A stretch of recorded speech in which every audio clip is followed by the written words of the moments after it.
The millionaire arrived unannounced. The janitor was caught using something he should never have touched.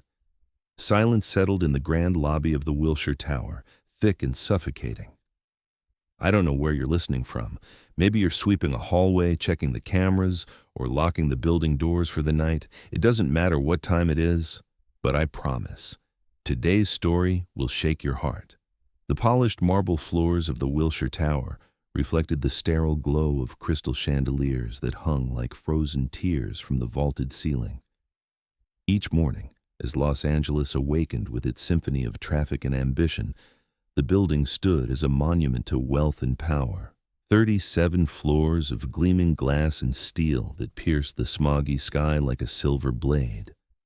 Inside, the air carried the scent of expensive cologne, leather briefcases, and the subtle hum of money-changing hands in whispered conversations. Carlos Rivera had been the invisible guardian of this temple of capitalism for 12 years.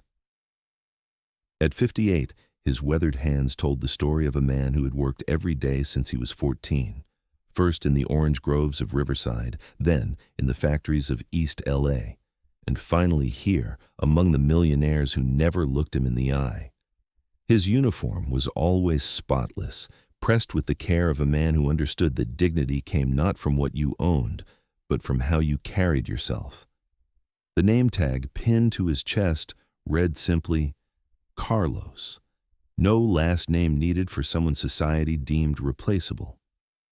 Every morning at 5 o'clock, while the city's elite slept in their penthouse apartments, Carlos climbed the concrete stairwell to the service entrance. His footsteps echoed in the hollow space like a heartbeat, steady and reliable. He carried with him the weight of responsibility that came with holding the keys to secrets, literal keys that unlocked boardrooms where million-dollar deals were struck, and metaphorical keys to the human dramas that unfolded behind closed doors. The building itself was a maze of contradictions. The lobby gleamed with Italian marble that cost more per square foot than Carlos earned in a month, while the service areas where he spent his days were utilitarian concrete painted institutional beige. Upstairs, mahogany-paneled offices housed men in $1,000 suits who manipulated stock portfolios worth more than entire neighborhoods, while Carlos's supply closet contained everything he needed to maintain their pristine world: industrial cleaners, microfiber cloths, and the quiet tools of invisible labor. Carlos had developed a rhythm over the years, a meditation of movement that carried him through the building like water, finding its way downhill. He knew which elevator buttons stuck, which bathroom faucets leaked, and which office windows let in too much morning glare. But more than the building's physical secrets, Carlos knew its human ones. He had witnessed affairs conducted in conference rooms after hours, heard phone calls where fortunes were won and lost on cryptocurrency gambles, and seen grown men weep over investments that had evaporated like morning mist. His observation post was everywhere and nowhere. While emptying wastebaskets, he glimpsed financial documents that revealed the fragile foundations beneath seemingly solid empires. While replacing light bulbs, he overheard conversations about offshore accounts and tax shelters that would have made front-page news. While mopping floors, he watched the body language that told stories more honest than any annual report. The way Mr. Henderson's shoulders sagged when he thought no one was looking, the nervous tick in Mrs. Yamamoto's left eye whenever someone mentioned Bitcoin, the way young executives clutched their phones like lifelines while their net worth fluctuations painted their faces pale or flushed. But Carlos had learned the first rule of survival in a world where he didn't belong: see everything, remember everything, say nothing. His silence was both his shield and his burden, protecting him from the wrath of those who mistook his quiet presence for stupidity, while isolating him from the very community he served so faithfully. He was the keeper of secrets he could never tell, the witness to truths that would never see daylight. In the evenings, as Carlos locked the building and walked home to his small apartment in Boyle Heights, he carried with him the conversations he'd overheard, fragments of lives lived at altitudes he would never reach. The irony wasn't lost on him that he knew more about the financial inner workings of the companies housed in Wilshire Tower than most of their own employees. He had seen balance sheets in wastebaskets, heard merger discussions through thin walls, and watched stock manipulation happen in real time through glass partitions. Yet, none of this knowledge belonged to him. It was borrowed awareness, stolen glimpses into a world that tolerated his presence only because his work made their lives possible. Carlos understood his place in this ecosystem, essential but expendable, noticed only when something went wrong, valued only for his ability to remain invisible. Carlos Rivera began each day the same way he had for over a decade, with a cup of coffee so strong it could wake the dead, brewed in the tiny break room adjacent to the building's service elevator. The fluorescent light above flickered intermittently, casting dancing shadows on the yellowed walls where safety notices in 3 languages hung like forgotten prayers. By 5:30, while the city's power brokers were still dreaming of their stock portfolios and Bitcoin wallets, Carlos had already begun his methodical journey through 37 floors of ambition and greed. His route never varied. First, the lobby, where he polished marble floors that reflected the faces of men who measured their worth in millions while never seeing their own souls. The chandeliers above scattered light like expensive diamonds, each crystal worth more than Carlos earned in a week. He moved between the leather furniture with practiced precision, his industrial vacuum humming a low song that harmonized with the building's mechanical heartbeat. Then came the elevators, 12 brass and mahogany capsules that carried the wealthy between their kingdoms. Carlos wiped down each button with antibacterial solution. Knowing that these same fingers had signed contracts worth more money than entire communities would see in their lifetimes. The elevator music played classical pieces, Mozart and Beethoven reduced to background noise for people who confuse the price of everything with the value of nothing. By 7 o'clock, as the first wave of executives arrived with their Italian leather briefcases and phones already pressed to their ears, Carlos had become invisible again. They walked past him as if he were part of the building's architecture, necessary but unremarkable, functional but forgettable. Their conversations flowed around him like water around a stone, discussing cryptocurrency investments, real estate ventures, and stock market manipulations with the casual indifference of gods playing with mortal lives. "The Bitcoin futures are looking promising," he heard Mr. Richardson tell his assistant while stepping over Carlos's mop bucket. "Transfer another $2 million from the Cayman account and get me Henderson on the line. His pharmaceutical stocks are about to tank, and I want to short them before the announcement."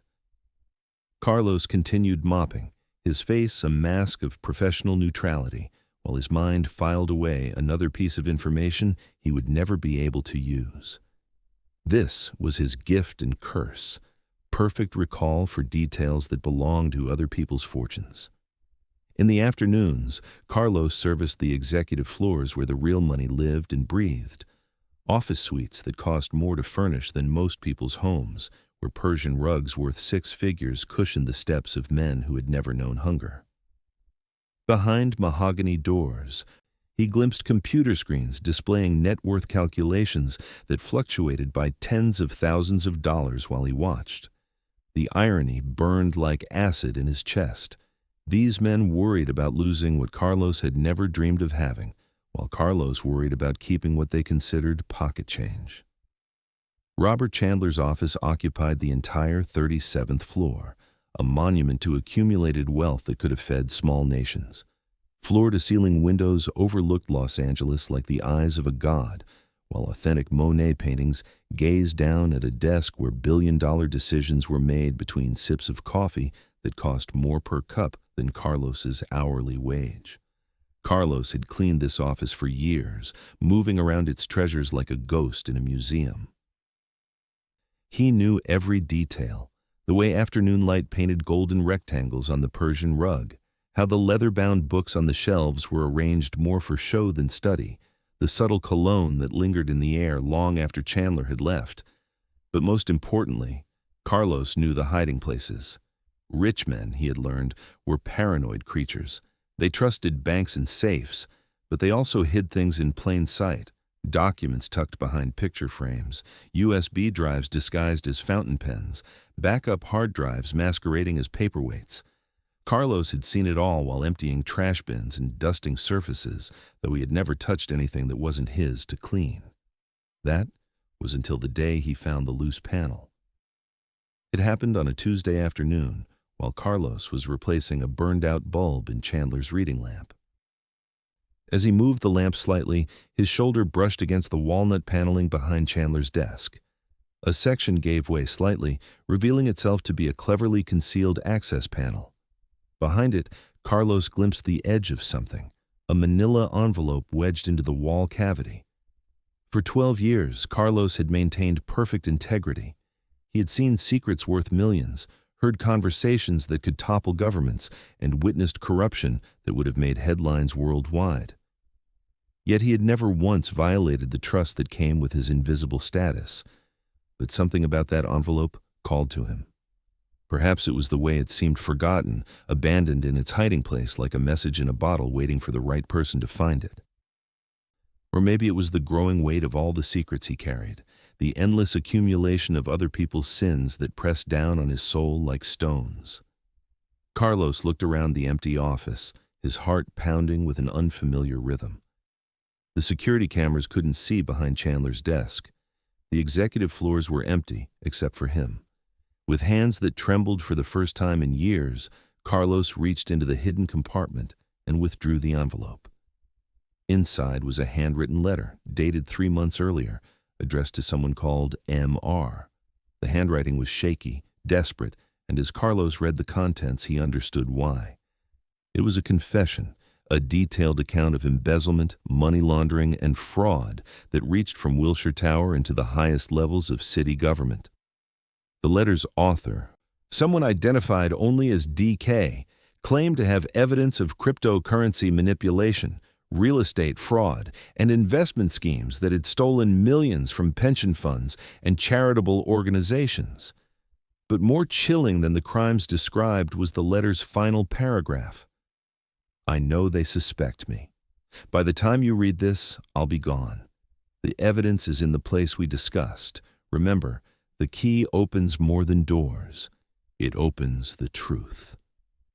Carlos folded the letter with hands that no longer trembled. In that moment, he understood that his 12 years of invisible service had been preparing him for this, not to steal secrets, but to become their guardian. The letter wasn't abandoned. It was waiting. Waiting for someone who could see without being seen, who could move through the building like smoke, who could be trusted with truths too dangerous for the powerful to acknowledge. That evening, as Carlos locked the building and walked into the Los Angeles twilight, he carried with him more than cleaning supplies and empty coffee cups. He carried the weight of knowledge that could destroy empires and the terrible responsibility of deciding what to do with it. The golden key disappeared on a Thursday morning, and with it, the fragile piece of Wilshire Tower shattered like expensive crystal hitting marble floors. Carlos learned of the theft the way he learned most things, by being invisible while others talked. He was replacing paper towels in the 36th floor bathroom when he heard Chandler's voice echoing from his office above, a sound like thunder rolling across a summer sky. "Find it," Chandler barked into his phone, each word sharp enough to cut glass. "I don't care if you have to tear this building apart brick by brick. That key opens more than my personal safe. It opens things that certain people would kill to access." Carlos froze, the letter's final words echoing in his memory. Remember, the key opens more than doors. It opens the truth. The connection hit him like a physical blow. DK's evidence wasn't just hidden somewhere in the building. It was secured behind a lock that required Chandler's personal key to open. Within hours, the building transformed into a fortress under siege. Security guards appeared on every floor, their radios crackling with coded conversations. Employees were questioned, offices searched, and an atmosphere of suspicion settled over the gleaming surfaces like dust. The wealthy executives who normally moved through the building with the confidence of lions suddenly looked over their shoulders with the nervous energy of prey. Carlos continued his work, but now every movement felt scrutinized. Security cameras that had once ignored him seemed to track his progress through the halls. Conversation stopped when he entered rooms, resuming only after he'd passed beyond earshot. The invisible man had become visible, but for all the wrong reasons. It was Mr. Peterson from accounting who first voiced what everyone was thinking. Carlos was emptying the wastebasket outside the conference room when he heard Peterson's voice drift through the slightly open door. "I'm not saying anything definitive," Peterson said in the tone of a man who was absolutely saying something definitive, "but that janitor has access to every room in this building, keys to everything. Who else could have taken Chandler's personal key?" "Carlos?" Mrs. Chen's voice carried surprise and something else, disappointment. "He's worked here for over a decade. Surely you don't think—" "I think poor people stay poor for a reason," Peterson interrupted, his words falling like hammers on Carlos's chest. "And I think when you give someone access to millions in assets, you shouldn't be surprised when temptation wins." Carlos emptied the trash with steady hands, but inside, something was breaking apart. Not anger. He had been poor too long to waste energy on anger. What broke was something deeper, more fundamental. It was the faith that integrity mattered, that years of faithful service created a kind of invisible protection, that being good at your job was enough to earn basic respect. The whispers followed him through the building like shadows. Secretaries stopped chatting when he passed. Executives avoided elevators if he was on them. The same people who had ignored him for 12 years suddenly seemed hyper-aware of his presence, but their awareness felt like accusation rather than recognition. Friday morning brought the confrontation Carlos had been dreading. He was mopping the lobby floors when the elevator doors opened, and Robert Chandler emerged like an angry god descending from Mount Olympus. At 62, Chandler commanded attention the way gravity commanded objects, inevitably, irresistibly. His net worth was estimated in the billions, built on a cryptocurrency empire that had made him one of the richest men in California. But wealth, Carlos had observed, didn't make men better. It just made their flaws more expensive. "Rivera!" Chandler's voice cut across the lobby like a blade, causing conversations to stop and heads to turn. "A word." Carlos leaned his mop against the marble pillar and walked toward his employer, feeling every eye in the lobby tracking his movement. Chandler stood with his hands clasped behind his back, his expression carved from stone and disappointment. "Someone stole my key," Chandler said without preamble. "My personal key to a very important safe. Security cameras show you were working late on the 37th floor the night it disappeared." "Yes, sir," Carlos replied, his voice steady despite the earthquake in his chest. "I clean your office every Tuesday and Friday evening, just like always." "Just like always," Chandler repeated, his tone suggesting that always was somehow proof of guilt rather than evidence of reliability. "Tell me, Rivera, in your 12 years of service, have you ever been curious about what's in my office? About what that key might open?" The question hung in the air like smoke from a fired gun. Carlos could feel the weight of watching eyes, the held breath of people waiting to witness either his confession or destruction. He thought about the letter hidden in his apartment, about DK's desperate words, about secrets that could topple governments and evidence that could save lives. "I clean what needs cleaning," Carlos said simply. "I see what I need to see to do my job, nothing more." It wasn't technically a lie, but it felt like one. Carlos had seen more in 12 years at Wilshire Tower than some people saw in entire lifetimes. He had witnessed the building and breaking of fortunes, heard the whispered confessions of guilt and greed, and accumulated enough secrets to fill encyclopedias. But he had never acted on any of it, until now. Chandler studied him with eyes that had negotiated billion-dollar deals and stared down corporate rivals. "You're fired," he said finally, his words falling like stones into still water. "Security will escort you out. Don't come back." The lobby erupted in whispers and gasps, but Carlos heard none of it. He walked back to his mop with dignity and tact, collected his cleaning supplies for the last time, and followed the security guard toward the exit.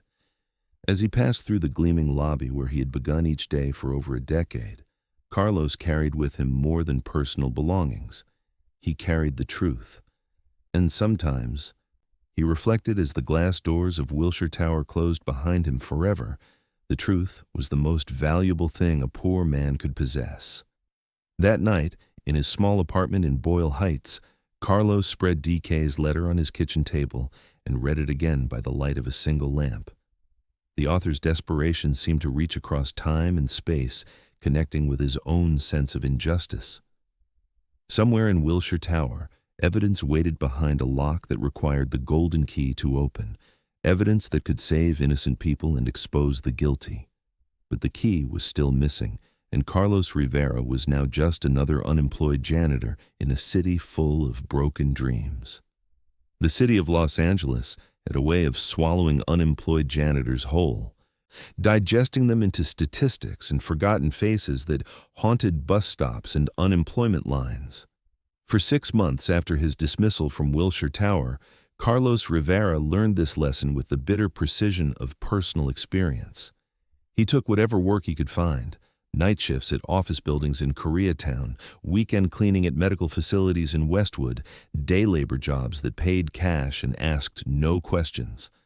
But no matter where he worked or how hard he tried to focus on his new reality, Carlos couldn't shake the weight of DK's letter. He had memorized every word, every desperate plea, every detail about corruption that reached from cryptocurrency markets to City Hall. The letter had become his constant companion, folded and refolded so many times that the creases had become permanent scars in the paper. Meanwhile, Wilshire Tower began to show the subtle signs of neglect that only someone who had once maintained its perfection could recognize. Carlos heard about it through the network of janitors and maintenance workers that formed an invisible community throughout Los Angeles, a brotherhood of the unseen who shared information like underground resistance fighters sharing intelligence. Maria Santos, who cleaned the building across the street, told him that the marble floors had lost their mirror shine.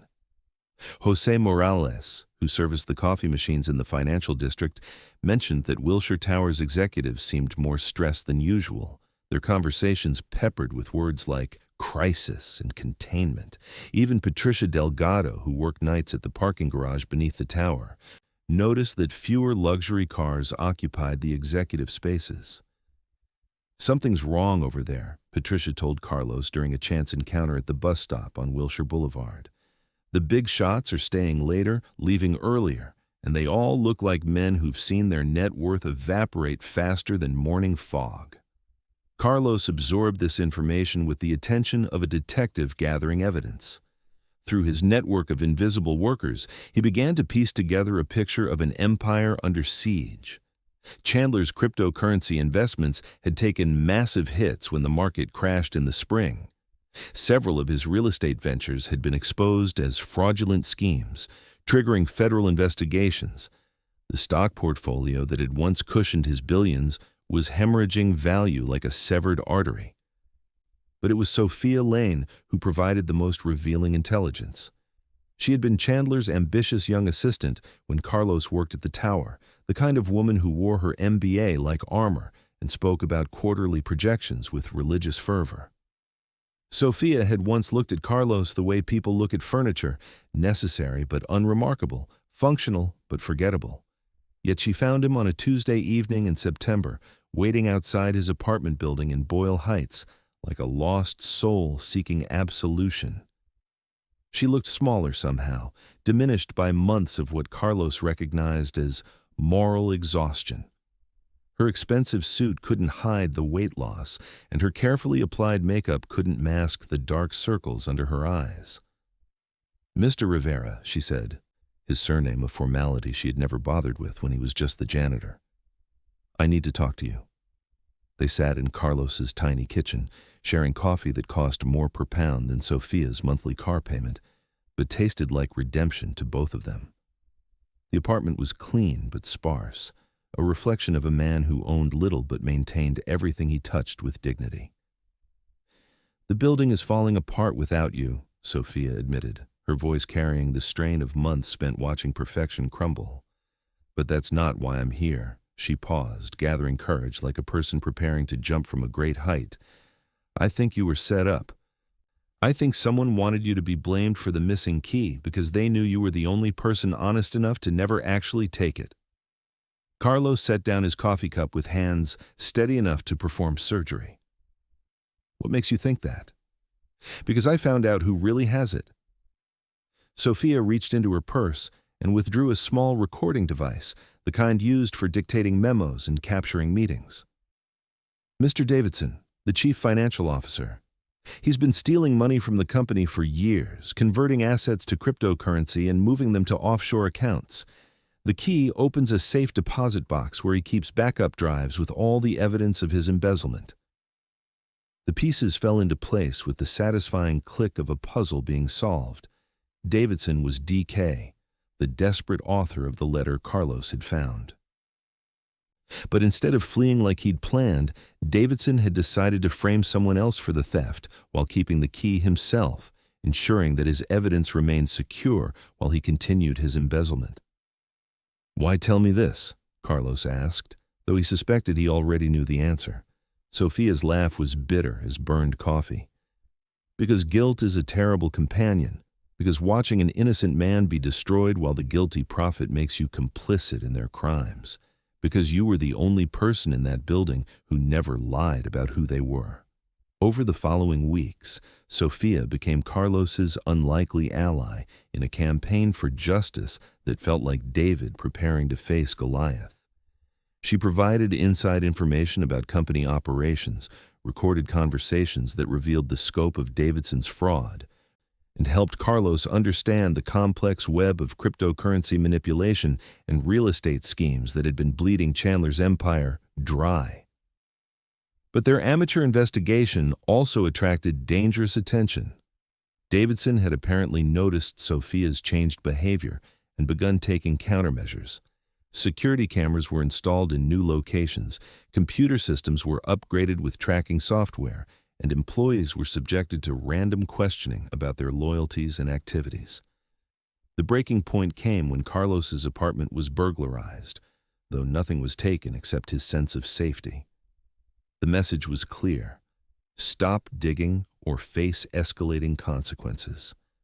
But Carlos Rivera had been poor too long to be intimidated by threats from rich men, and he had been invisible too long to fear being seen by dangerous eyes. He was going to finish what DK had started, even if it meant risking everything he had left to lose. The truth, Carlos had learned, was like water finding its way through stone, patient, persistent, and ultimately unstoppable. Through late September and into October, he and Sophia worked with the methodical precision of archaeologists, carefully excavating layers of financial fraud that had been buried beneath years of legitimate business operations. Sophia's position as Chandler's former assistant gave her access to historical documents and computer records, while Carlos's 12 years of invisible observation provided context that transformed seemingly innocent transactions into evidence of systematic theft. Together, they mapped a network of cryptocurrency transfers, shell companies, and fraudulent investments that stretched from Los Angeles to the Cayman Islands. The scope of Davidson's embezzlement was staggering. Over 7 years, he had siphoned nearly $50 million from Chandler's various enterprises, converting company assets to Bitcoin and other cryptocurrencies before moving them to accounts controlled by fictitious entities. The irony wasn't lost on Carlos that Davidson had used the same digital currencies that had built Chandler's fortune to destroy it from within. But their investigation also revealed something more sinister. Davidson hadn't been working alone. The embezzlement scheme involved at least 3 other high-level employees, including Mrs. Yamamoto from legal and Richardson from acquisitions, people Carlos had watched and listened to for years without suspecting their criminal activities. The evidence was damning, but accessing it remained the challenge. Davidson still possessed Chandler's golden key, and the safe deposit box it opened contained backup drives with financial records that could either prove the conspiracy or disappear forever if Davidson decided to run. That's when Carlos remembered something that had been hiding in plain sight for months: his maintenance access to Wilshire Tower's infrastructure systems. The building's security and communications networks ran through utility corridors that Carlos had navigated blindfolded during his years of service. Those same corridors provided access to the building's main server room, where backup copies of all electronic transactions were stored on magnetic tape drives. It would require Carlos to enter the building illegally, bypass multiple security systems, and navigate 37 floors of surveillance equipment without being detected. It would transform him from victim to criminal, from innocent man to active participant in what prosecutors would certainly characterize as corporate espionage. But it would also allow him to retrieve the evidence needed to expose Davidson's crimes and restore his own reputation. The question that kept Carlos awake at night wasn't whether he could succeed, it was whether he should try. The decision came to him while riding the bus through downtown Los Angeles, watching the city's invisible workforce begin their early morning shifts. Janitors, security guards, maintenance workers, and food service employees moved through the gray dawn like ghosts, their labor essential, but their presence unacknowledged. These were his people, men and women who kept the world running while remaining unseen, who possessed dignity despite being denied respect.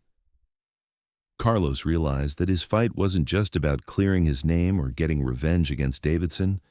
It was about proving that integrity mattered, that truth was more powerful than wealth, and that sometimes the people society considered least important were the ones most capable of setting things right.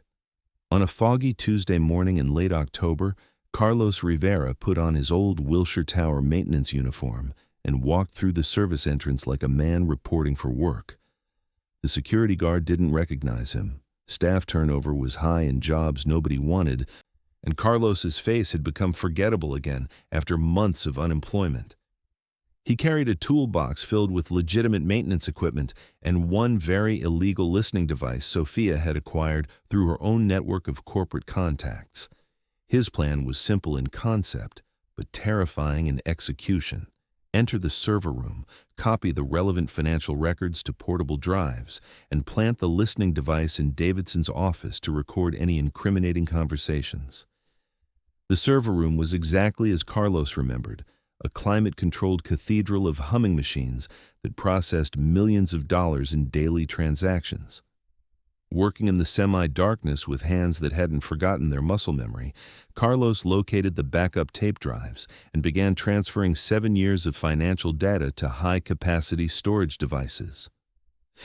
Hours passed like minutes while gigabytes of information flowed from corporate archives to Carlos's portable drives. Bank transfers, cryptocurrency transactions, real estate purchases, and investment records, the complete digital footprint of Davidson's embezzlement scheme. But as Carlos prepared to leave, he heard voices approaching the server room. Through the reinforced glass door, he glimpsed Davidson himself, accompanied by 2 men Carlos didn't recognize. Their conversation was animated, urgent, and filled with words like cleanup, elimination, and permanent solutions. Trapped in a room with only one exit, Carlos did what he had done for 12 years at Wilshire Tower. He became invisible. Sliding behind a tower of server racks, he listened as Davidson outlined a plan to destroy the backup records, transfer the remaining stolen funds to untraceable accounts, and frame Carlos Rivera for industrial sabotage that would send him to prison for decades. "The old janitor's getting too close," Davidson said, his voice carrying the casual cruelty of a man who had never known poverty. "He's been asking questions, making connections. We need him to disappear, legally or otherwise."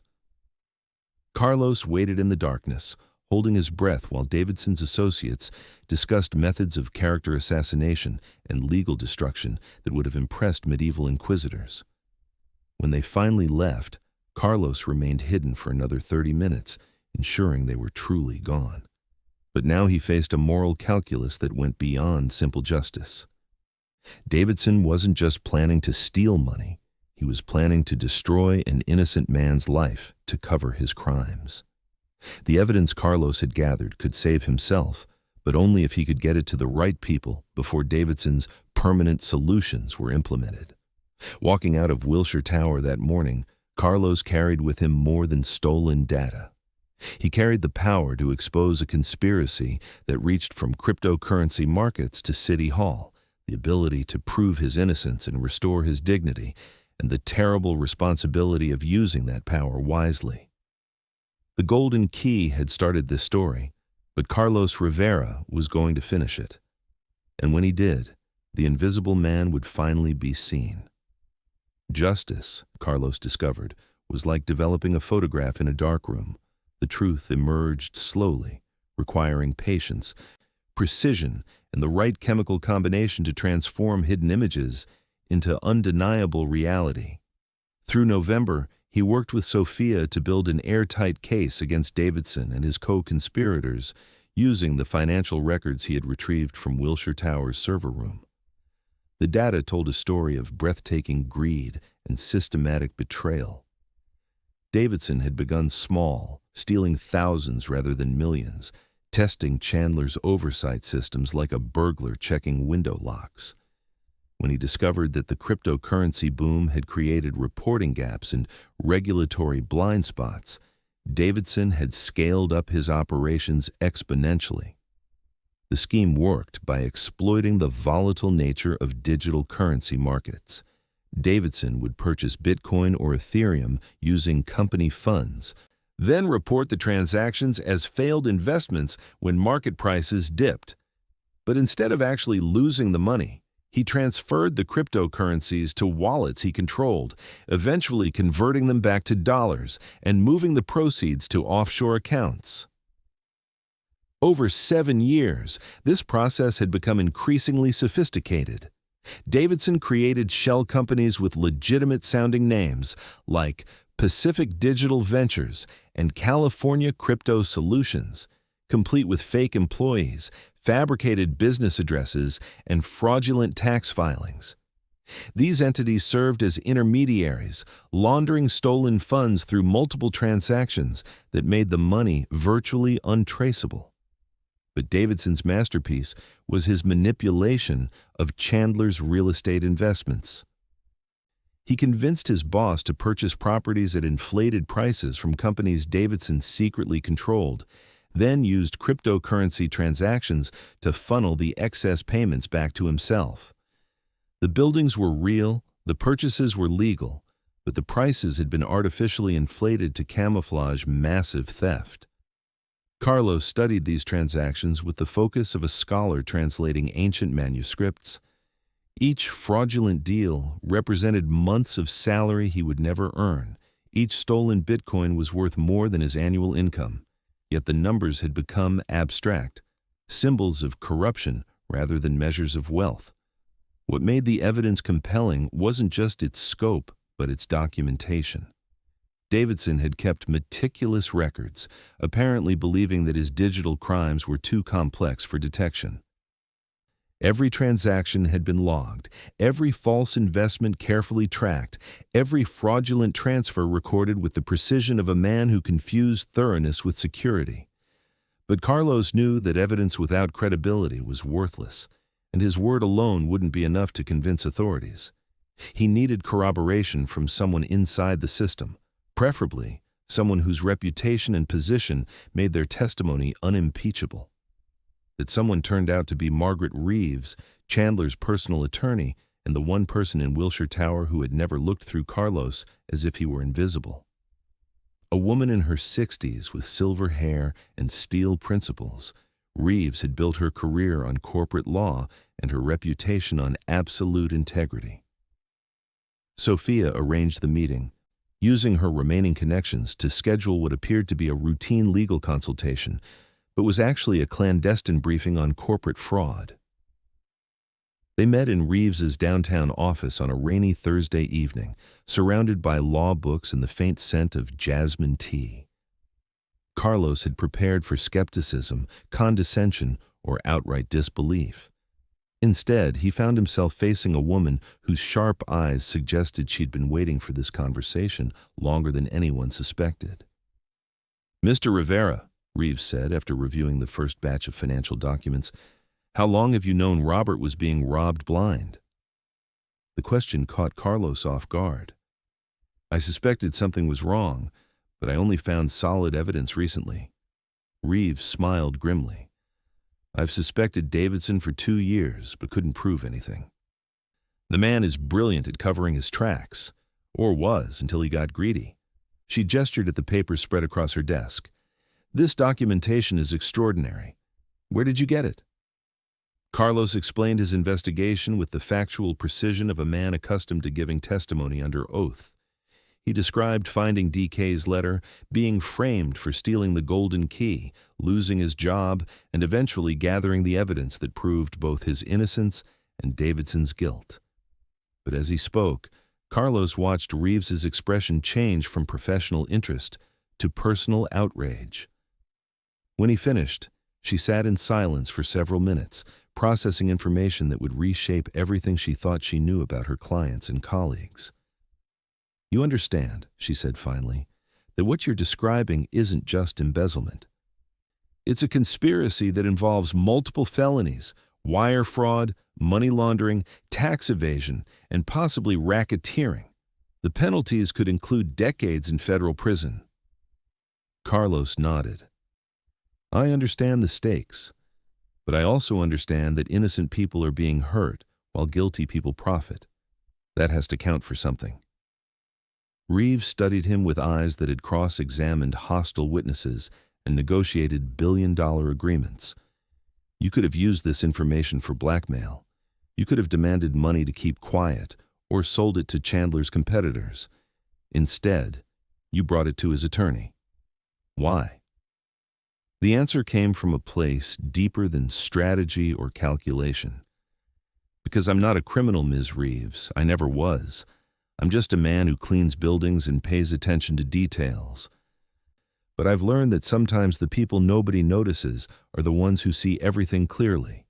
That night, Margaret Reeves worked until dawn, reviewing every document Carlos had provided and cross-referencing them with records from her own files. By morning, she'd constructed a timeline of theft that stretched back 7 years and involved at least $60 million in stolen assets. But more importantly, she had developed a plan for exposing the conspiracy while protecting both Carlos Rivera and Robert Chandler from the legal and financial devastation that typically accompanied such revelations. It would require careful coordination with federal prosecutors, strategic media management, and the kind of legal precision that separated great attorneys from merely competent ones. The invisible janitor was about to become the key witness in one of the largest corporate fraud cases in California history. And the golden key that had started this story was finally going to unlock the truth that would set everyone free. The golden key's location was revealed on a December morning when winter fog rolled through downtown Los Angeles like a biblical plague, reducing visibility to mere feet and transforming the city into a gray labyrinth of shadows and whispers. Margaret Reeves had discovered Davidson's safe deposit box at a private vault facility in Beverly Hills, one of those discreet institutions that catered to wealthy clients who preferred their secrets stored in analog rather than digital format. The revelation came through painstaking legal archaeology. Reeves had obtained court orders to examine Davidson's financial records, tracing cryptocurrency transactions backward through shell companies and offshore accounts until she identified the physical addresses where stolen funds had been converted back into tangible assets. The Beverly Hills Vault was where Davidson stored backup drives containing evidence of his crimes, insurance against his co-conspirators should they decide to eliminate him as a liability.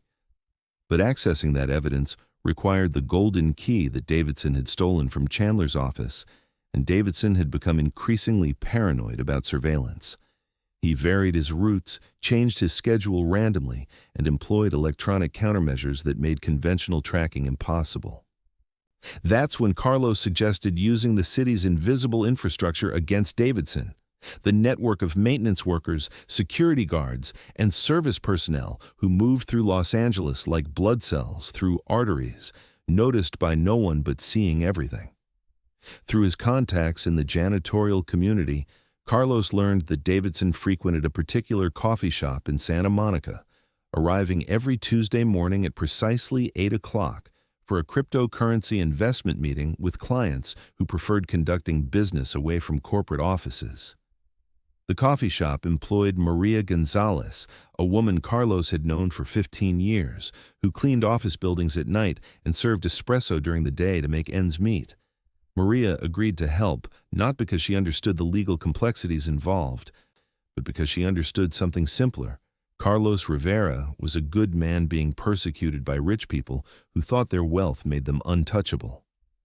The plan she helped execute was elegant in its simplicity. On the Tuesday morning, Davidson arrived for his clandestine meeting. Maria accidentally spilled a full tray of coffee drinks across his table, soaking his briefcase, laptop, and clothing with scalding liquid.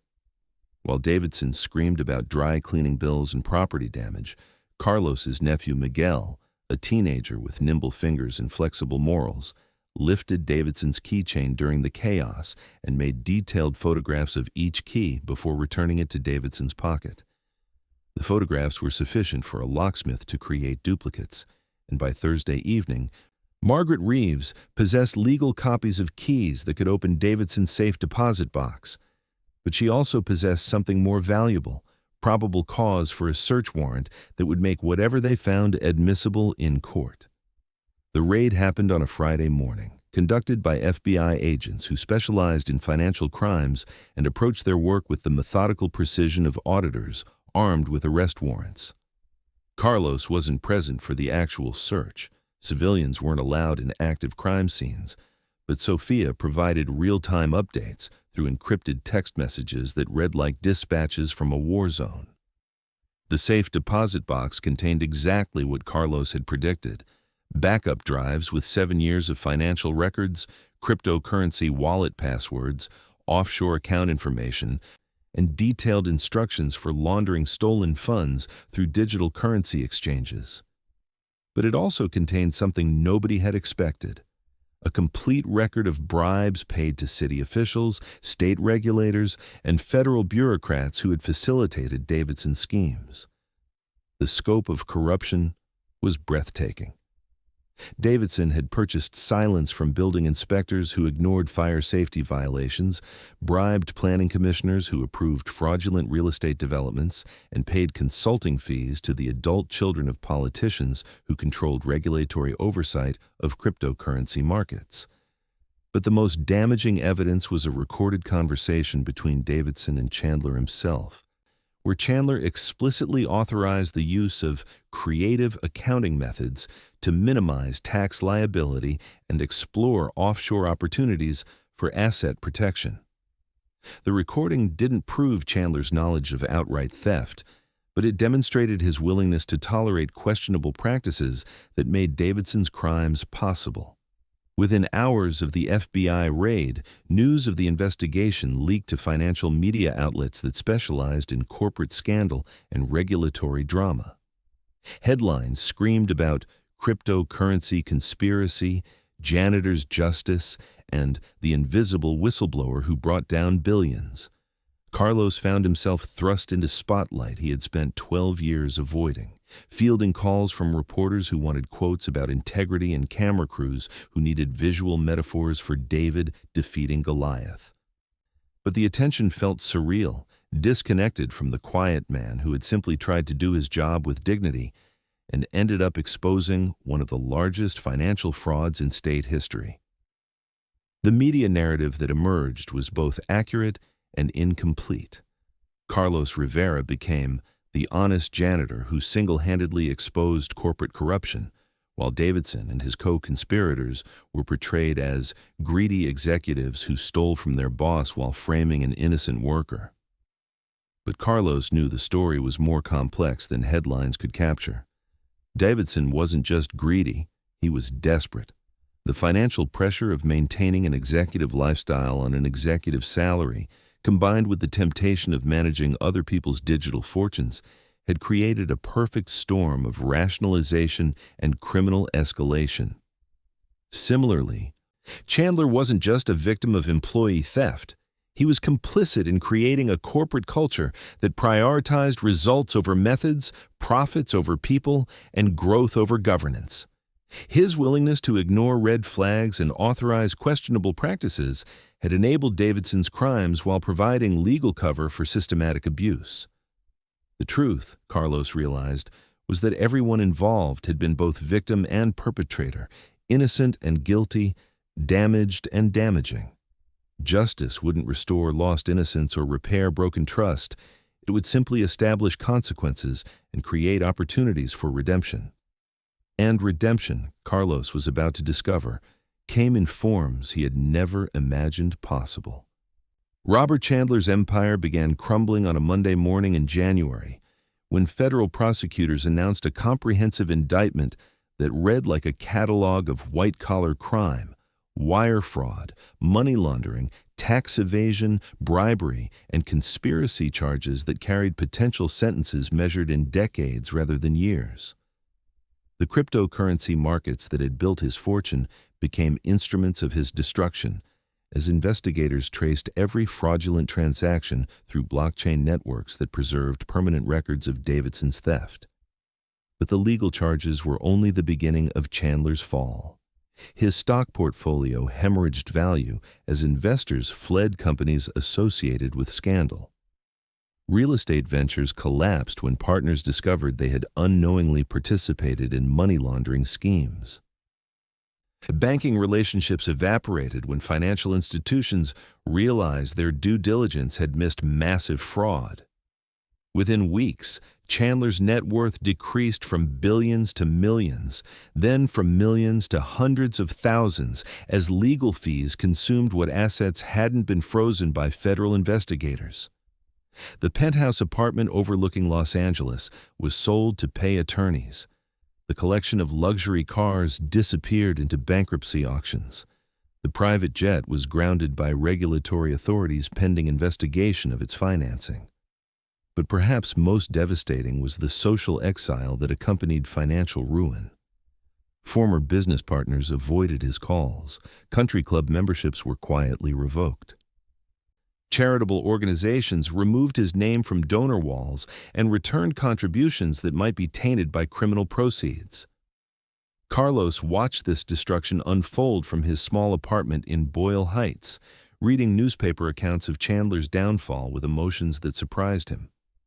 Instead of satisfaction, he felt something closer to sadness, the melancholy that comes from witnessing prideful men discover their own mortality. Chandler had been arrogant, dismissive, and unjust, but he had also been human. His suffering was real, even if it was self-inflicted. The phone call came on a Tuesday evening in February, 6 months after Carlos had been fired from Wilshire Tower. He recognized Chandler's voice immediately, though it sounded decades older than the commanding tone he remembered. "Mr. Rivera," Chandler said without preamble. "I need to see you." They met at a coffee shop in MacArthur Park, neutral territory that reflected both men's changed circumstances. Chandler arrived driving a modest sedan rather than the Bentley that had once announced his presence, wearing a conservative suit rather than the hand-tailored Italian clothing that had armored his ego. Carlos was struck by how much the man had aged. The stress of criminal investigation and financial ruin had carved deep lines around Chandler's eyes, while his once perfect posture now suggested the weight of carrying unbearable knowledge. This was what defeat looked like when it happened to someone accustomed to victory. "I need to apologize," Chandler began, his words carefully chosen but genuinely felt. "I fired you because I was afraid, because I needed someone to blame, because I couldn't admit that my own empire was being stolen from within." He paused, gathering courage for what came next. "You were faithful to me for 12 years, and I repaid your loyalty with suspicion and injustice. I'm sorry."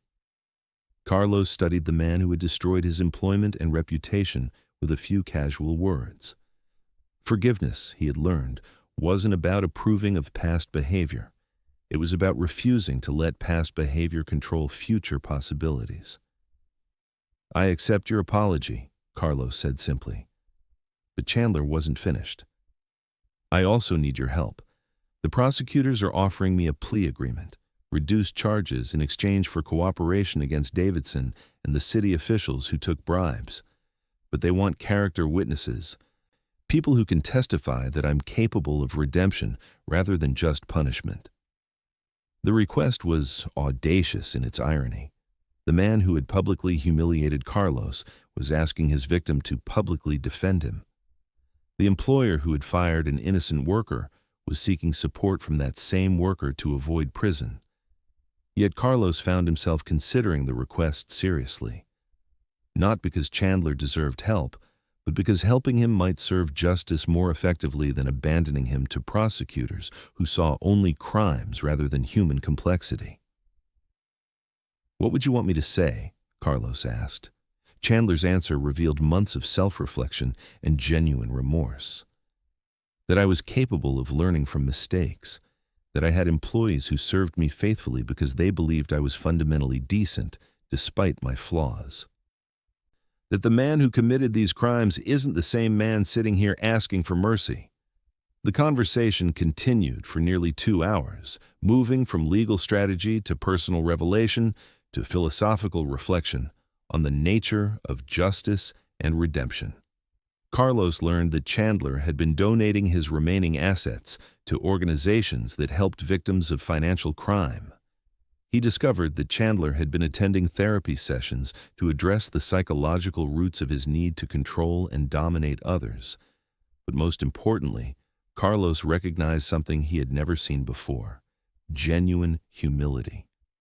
The arrogance that had defined Chandler's public persona had been replaced by the quiet desperation of a man who understood he had lost everything that once seemed to matter.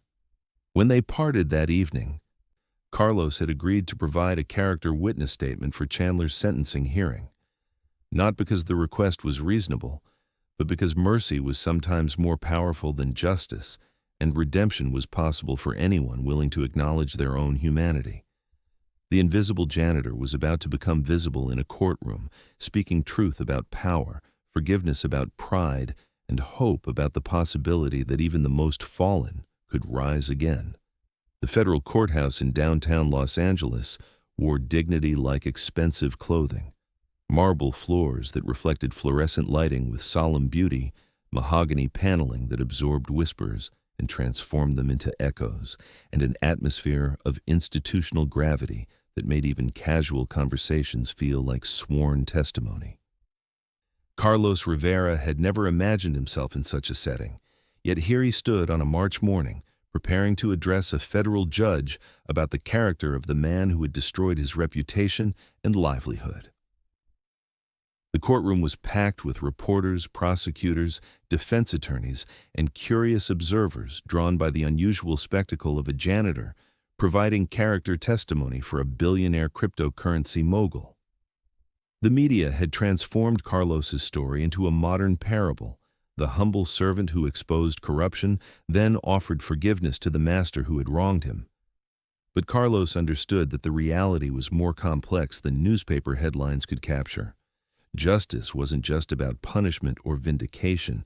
It was about creating opportunities for people to become better versions of themselves. Chandler's sentencing hearing wasn't the end of their story. It was the beginning of whatever came next. Davidson had already been sentenced to 25 years in federal prison after pleading guilty to charges that filled 17 pages of legal documentation. His co-conspirators received terms ranging from 5 to 15 years, depending on their level of involvement and cooperation with prosecutors. The cryptocurrency they had stolen was being liquidated by federal authorities, with proceeds returning to defrauded investors and charitable organizations. But Chandler's case was different. His cooperation with federal investigators had exposed corruption that reached into City Hall and state regulatory agencies.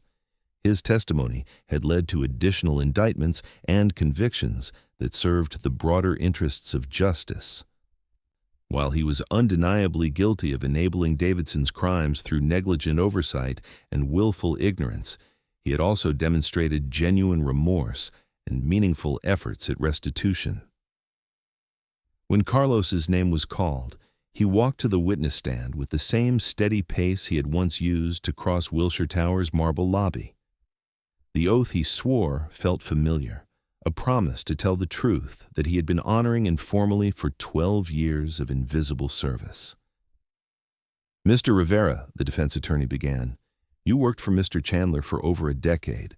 During that time, how would you characterize your relationship?" Carlos considered the question carefully, understanding that his answer would influence not just Chandler's sentence, but the broader narrative about redemption and second chances. Chandler never knew my name," Carlos said finally. "For 12 years, I cleaned his office, maintained his building, and protected his property. But to him, I was invisible, part of the background, like furniture or equipment." The courtroom shifted with uncomfortable recognition of this truth. That changed when he fired me for something I didn't do. But it changed again when he came to me and apologized, not because he had to, but because he had learned something about himself that he didn't like. The prosecutor's cross-examination was sharper, focused on establishing that Chandler's treatment of Carlos had been indicative of a broader pattern of arrogance and disregard for others. "Isn't it true, Mr. Rivera, that Mr. Chandler fired you without evidence in front of other employees, causing you significant professional and personal humiliation?" "Yes," Carlos replied without hesitation. "And isn't it true that this firing led to months of unemployment and financial hardship for you and your family?" "Yes."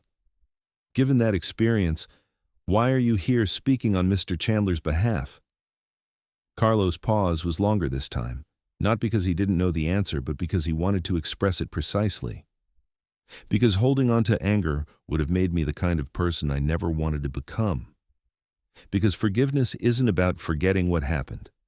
It's about choosing who you want to be, despite what happened. Because I've seen Mr. Chandler lose everything he thought mattered and discover things that actually do matter."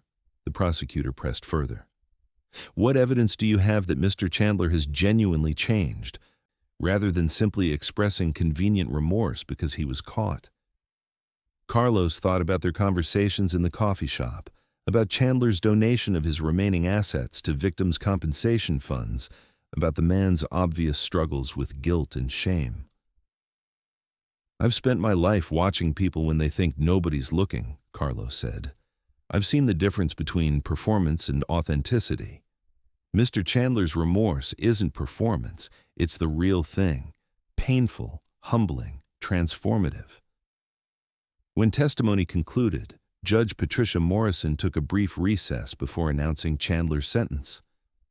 Carlos remained in the courtroom, surrounded by lawyers and reporters, but feeling oddly isolated, like an actor who had delivered his lines and now waited for the curtain to fall. The sentence was 36 months in federal prison, followed by 5 years of supervised probation and full restitution of financial damages. It was less than prosecutors had requested, but more than defense attorneys had hoped, a compromise that satisfied neither side completely, but served justice adequately. As court officers prepared to escort Chandler away, he turned toward Carlos with an expression of gratitude that required no words. Carlos nodded in acknowledgement, understanding that their relationship had been transformed from employer-employee to something more complex, two men who had learned difficult truths about themselves and each other. Walking out of the courthouse into the Los Angeles sunshine, Carlos carried with him a sense of completion that had nothing to do with legal outcomes and everything to do with moral resolution. The invisible janitor had found his voice, spoken truth to power, and discovered that dignity was something nobody could take away unless you surrendered it yourself. But the story wasn't over. Justice had been served, but transformation was just beginning. The transformation began with a phone call on a warm April morning, 6 months after Chandler's sentencing hearing and nearly a year after Carlos had been fired from Wilshire Tower. The caller was Margaret Reeves, whose legal brilliance had orchestrated the complex prosecution that brought Davidson to justice while securing manageable sentences for his co-conspirators. "Mr. Rivera," Reeves said in her precise attorney's voice, I have a proposition for you. The federal court has appointed a trustee to manage Chandler's remaining assets while he serves his sentence. They need someone with intimate knowledge of Wilshire Tower's operations, someone with unquestionable integrity, and someone who understands the building's infrastructure better than its blueprints. Carlos listened with growing amazement as Reeves outlined an offer that seemed to emerge from the realm of fantasy rather than legal reality. The position was officially titled Operations Coordinator, but its responsibilities encompassed everything from security oversight to tenant relations to facility management. The salary was 3 times what Carlos had earned as a janitor, with health benefits, retirement contributions, and an office on the 15th floor. "They want me to manage the building where I was fired for theft?" Carlos asked, still processing the irony. "They want you to manage the building where you were wrongly accused of theft," Reeves corrected. "There's a difference. You've demonstrated integrity under pressure, wisdom in crisis, and forgiveness toward those who wronged you. In the court's opinion, those qualifications matter more than any business degree." The first day of Carlos Rivera's new career began at the same time as his old one, 5 o'clock in the morning, when Los Angeles was still gray with dawn and possibility. But instead of taking the service elevator to the basement supply room, Carlos rode the main elevator to the 15th floor, where his office overlooked the intersection of Wilshire Boulevard and Hope.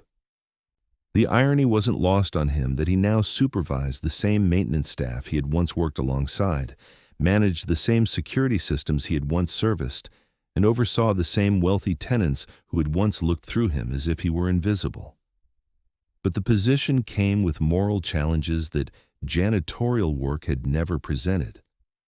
Several of the building's executive tenants had been involved in Davidson's money laundering schemes, either as unwitting participants or willful accessories. Federal investigators had seized their assets, frozen their accounts, and charged them with crimes that would reshape their lives.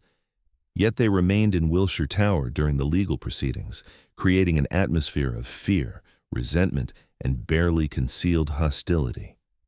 Carlos found himself mediating conflicts between tenants facing financial ruin and creditors demanding payment, between federal agents conducting searches and lawyers claiming attorney-client privilege, between reporters seeking quotes and defendants seeking privacy. His office became a neutral zone where adversaries could meet without losing face, where information could be exchanged without creating legal liability. But the most complex relationship was with Sophia Lane, who had remained at the building throughout the investigation and now served as Carlos's assistant in managing tenant relations. Their partnership was built on shared experience of betrayal and redemption, mutual respect earned through crisis, and the understanding that second chances were precious gifts not to be wasted. "It's strange," Sophia admitted during one of their weekly planning meetings, "working for someone I once looked down on, taking direction from someone I used to consider beneath notice." Carlos smiled at her honesty. "It's strange giving direction to someone who used to ignore me, making decisions that affect people who never thought I was smart enough to have opinions." But their professional relationship was complicated by the knowledge that Sophia's cooperation with federal investigators had been motivated partly by guilt over her treatment of Carlos and partly by ambition to advance her own career. She had provided crucial testimony that secured Davidson's conviction, but she had also positioned herself as the reformed corporate executive who learned important lessons about integrity and justice. Carlos chose to accept Sophia's motivations as genuinely mixed rather than purely calculated. People were complex, he had learned, capable of doing right things for wrong reasons and wrong things for right reasons. What mattered wasn't the purity of her intentions, but the reality of her actions. Under their joint management, Wilshire Tower began to rebuild its reputation through transparency and accountability. Financial records were audited monthly by independent firms. Tenant screening processes were revised to prevent money laundering and fraud. Security systems were upgraded to provide better oversight of sensitive areas. But most importantly, the building's culture changed. The atmosphere of arrogance and entitlement that had enabled Davidson's crimes was replaced by something more humble, an acknowledgement that wealth was temporary, that power required responsibility, and that the people who maintained their world deserved respect rather than invisibility. Carlos instituted weekly meetings where maintenance staff could raise concerns directly with management, where security guards could report suspicious activity without fear of retaliation, where the invisible infrastructure of the building was given voice and agency. These sessions often revealed problems that executives had been ignoring: safety hazards, equipment failures, and security vulnerabilities that affected everyone, but were noticed only by people whose job it was to pay attention to details. The media coverage of Carlos's transformation from janitor to executive continued for months, generating speaking invitations, documentary proposals, and book deals that felt surreal to a man who had spent his career avoiding attention. But Carlos understood that his story had become larger than his personal experience. It was a symbol of possibility for everyone who had been underestimated, overlooked, or dismissed. The speaking engagements were the most challenging part of his new visibility. Standing before audiences of corporate executives, community leaders, and civic organizations, Carlos struggled to find words that captured the complexity of his experience without reducing it to simple moral lessons. "I didn't set out to become a whistleblower," he would tell these audiences. "I set out to do my job with dignity and integrity." The courage to speak truth to power came from years of practicing smaller truths, showing up on time, completing tasks thoroughly, treating everyone with respect regardless of their position or wealth. The questions from audience members often revealed their own struggles with integrity, forgiveness, and the courage to do what was right rather than what was easy.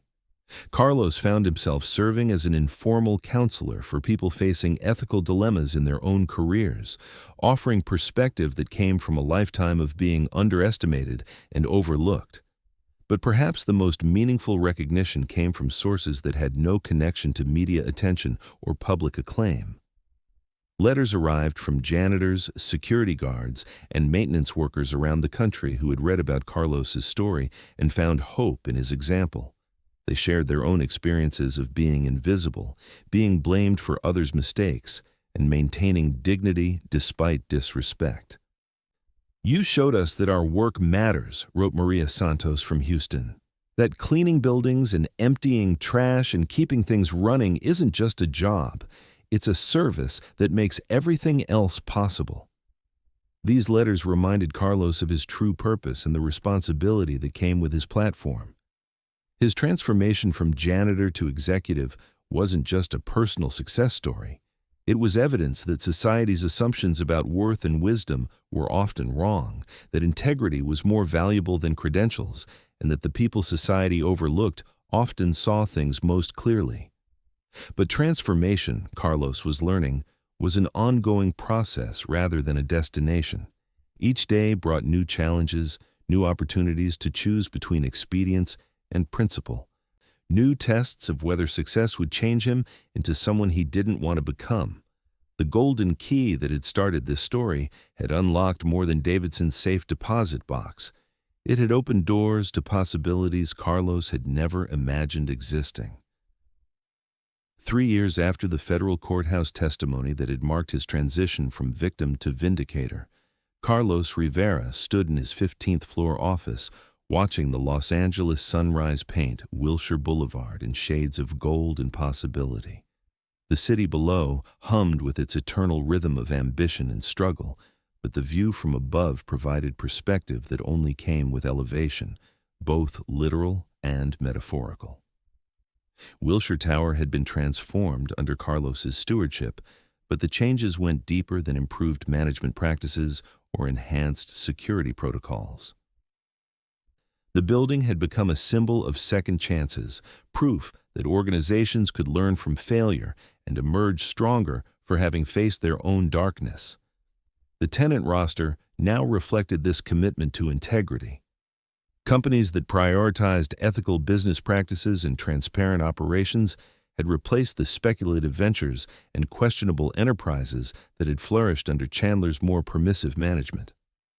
The screening process Carlos had implemented didn't just examine financial qualifications, it investigated corporate culture, leadership philosophy, and community impact.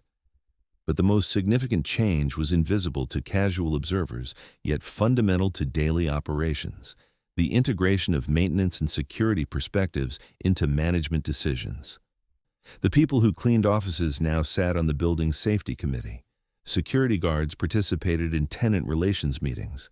Maintenance requests were treated as intelligence about building conditions rather than interruptions to more important business. This democratization of input had revealed problems that executive oversight had consistently missed: energy inefficiencies that cost thousands annually, security vulnerabilities that created liability exposure, and equipment maintenance issues that had been approaching catastrophic failure. The invisible workforce that Carlos had once belonged to was now genuinely seen and heard. The transformation hadn't been without challenges. Some wealthy tenants had initially resented taking direction from someone they considered beneath their social status. Several established businesses had relocated rather than submit to Carlos's enhanced oversight and ethical requirements. A few corporate executives had privately complained about the excessive background checks and financial transparency requirements. But for every tenant who left, 2 more applied to join Wilshire Towers' community. The building's reputation for integrity and accountability had become valuable marketing assets, attracting businesses that wanted to associate with ethical practices and social responsibility. Occupancy rates were higher than they had been during Chandler's tenure, and lease rates reflected the premium that quality tenants were willing to pay for quality management. Carlos's office had become an informal pilgrimage site for people facing ethical dilemmas in their own careers. Executives struggling with pressure to cut corners, employees witnessing misconduct, and entrepreneurs deciding between profit and principle sought his perspective on navigating moral complexity in competitive environments. These conversations had taught Carlos that his experience wasn't unique. Many people face daily choices between expedience and integrity, between personal advancement and principled action. What was unique was his willingness to accept the consequences of choosing principle over profit, his refusal to let injustice transform him into someone he didn't want to become.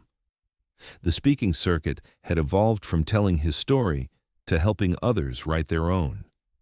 Corporate workshops, university lectures, and community presentations focused less on Carlos's specific experiences and more on practical strategies for maintaining ethical standards under pressure, building inclusive organizational cultures, and recognizing the value that exists in every level of an organization.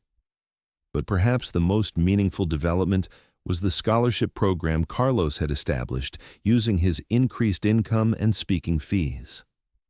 The Invisible Workforce Scholarship provided educational opportunities for janitors, security guards, maintenance workers, and food service employees who wanted to develop new skills or pursue different careers. The scholarships weren't charity. They were investments in people whose potential had been overlooked by educational institutions and employers who confused economic status with intellectual capacity. The first graduation ceremony for scholarship recipients took place in Wilshire Towers' renovated conference room, with 23 men and women receiving certificates in everything from computer programming to small business management to healthcare administration. Carlos watched from the audience as Maria Santos, the coffee shop worker who had helped expose Davidson, accepted her nursing degree and spoke about the dignity of service regardless of its form. "I learned from Carlos that work is honorable when you do it with honor," Maria told the assembled graduates and their families. "Whether you're emptying trash or performing surgery, what matters is that you show up, pay attention, and treat people with respect." The ceremony was attended by several Wilshire Tower tenants who had contributed to the scholarship fund. including technology executives who now employed former janitors as programmers and attorneys who'd promoted former security guards to paralegal positions. The invisible workforce was becoming visible not through charity, but through opportunity.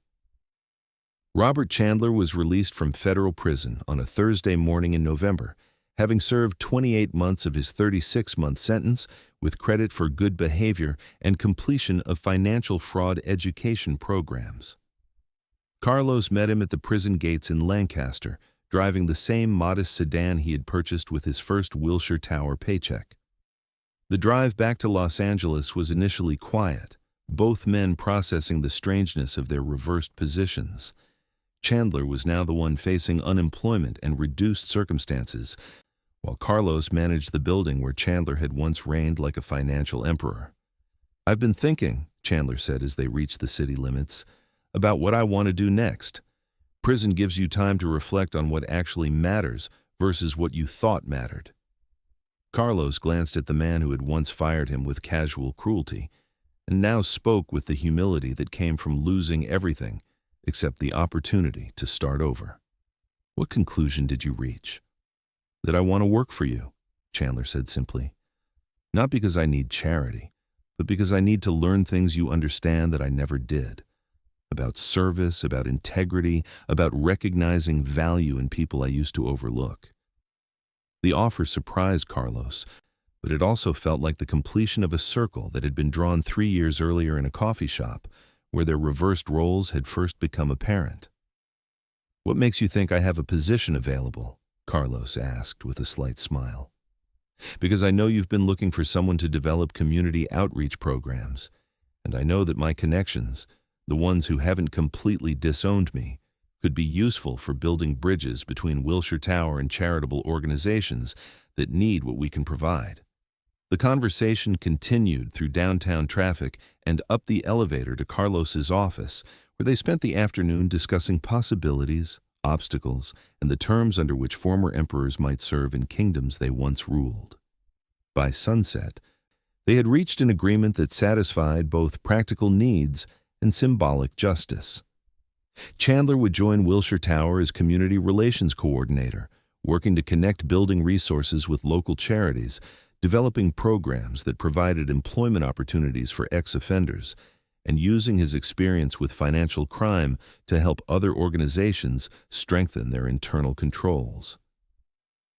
His salary would be $30,000 annually, approximately what Carlos had earned as a janitor. His office would be in the basement, adjacent to the maintenance department. His supervisor would be the man he had once fired for theft he didn't commit. The arrangement wasn't punishment, it was education. Chandler needed to learn what service looked like from the bottom up, what dignity felt like when it came from character rather than wealth, what respect meant when it was earned through actions rather than inherited through position. And Carlos needed someone who understood the corrupting potential of success, the responsibility that came with managing other people's aspirations, and the importance of remembering where transformational journeys began.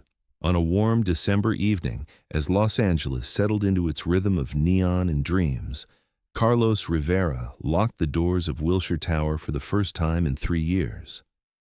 As building manager rather than janitor, he rarely handled physical security anymore, but tonight felt like an occasion for personal attention to details.